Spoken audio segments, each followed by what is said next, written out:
27 октября 1944 года Совєтська армія освободила Ужгород. Суть різні оцінки, а яку давуть русини цьому факту? Удивительно, що якраз поєднуємо тепер тут вопрос із Андрієм Бродієм. Яка оцінка? Наш край освобождають від німецько-венгерських військ. Мадяри спішно відступили, коли порозуміли, що совєтська армія обійшла оту лінію Арпада із другого боку, і вона оказалася безпомічна. Но нам важно другое, що і донині йдуть на границю і сообщають о освобожденні Ужгорода. Но ким освобождали і кого освобождали, не кажуть. Ми напоминаємо, совєтська армія освобождала столицю Подкарпатської Русі Ужгород, котра ж пізніше, через 2 роки, стане частю анексованої території і стане частю Совєтського Союзу і конкретно Совєтської комуністичної большевицької України. Оцінка наша яка? Добре, що нас освободили. Дуже добре, але одна була проблема. Освободили Польщу та пішли до миру. Мадярів освободили, пішли до миру. А освободили Подкарпатську Русь і забили до миру піти.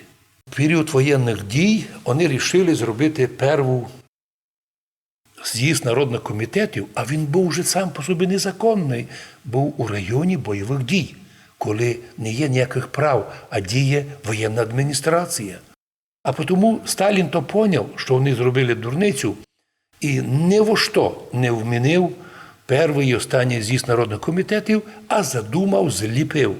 Після війни 29 июня 45 року, бо вже спішив перед ліцем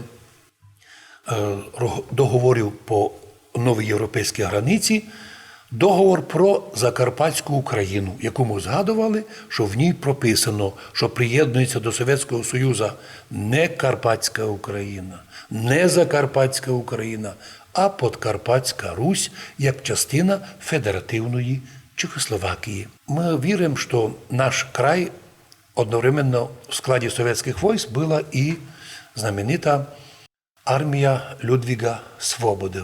Правда, щоб, як кажуть історики, щоб наші русини не прийшли до миру з оружієм, як воїни, і не стали би на захист своєї території Подкарпатської Руси, совєтське командування задумало злочин.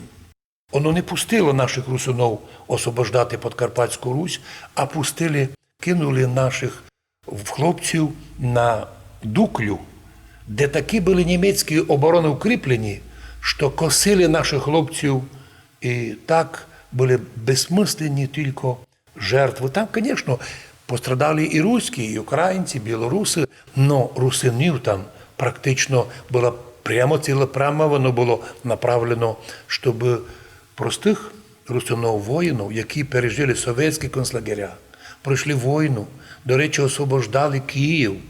Київляни мали би знати про те, що русини освобождали Київ від німецько-фашистських захватчиків. Потім совєтська армія освобождала нас, але, уви, совєтська армія не пішла до миру, а создала совєтський режим, і котрий потім вилився у насильственну анексію свободної демократичної республіки Подкарпатська Русь, яка вийшла в состав Совєтського Союзу і Радянської України. Но поправили ми ситуацію цю, знаєте коли? 1 грудня 1991 року жителі Закарпаття, в основному русини, проголосували за создання нової держави незалежної України.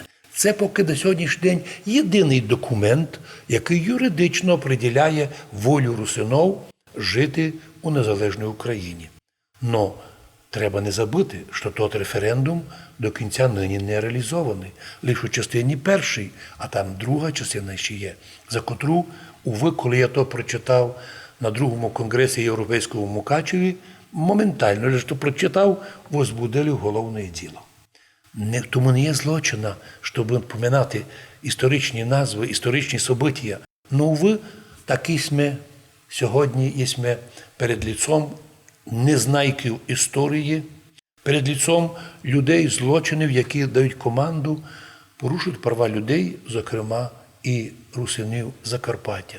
А це май мирний народ в Україні. Слава Богу, що наш народ нині є глибоко вірні Україні, громадяни України. Ми вивчаємо русинський язик, бо то материнський, але ми вважаємо українську мову. І не є в тому ніяких проблем.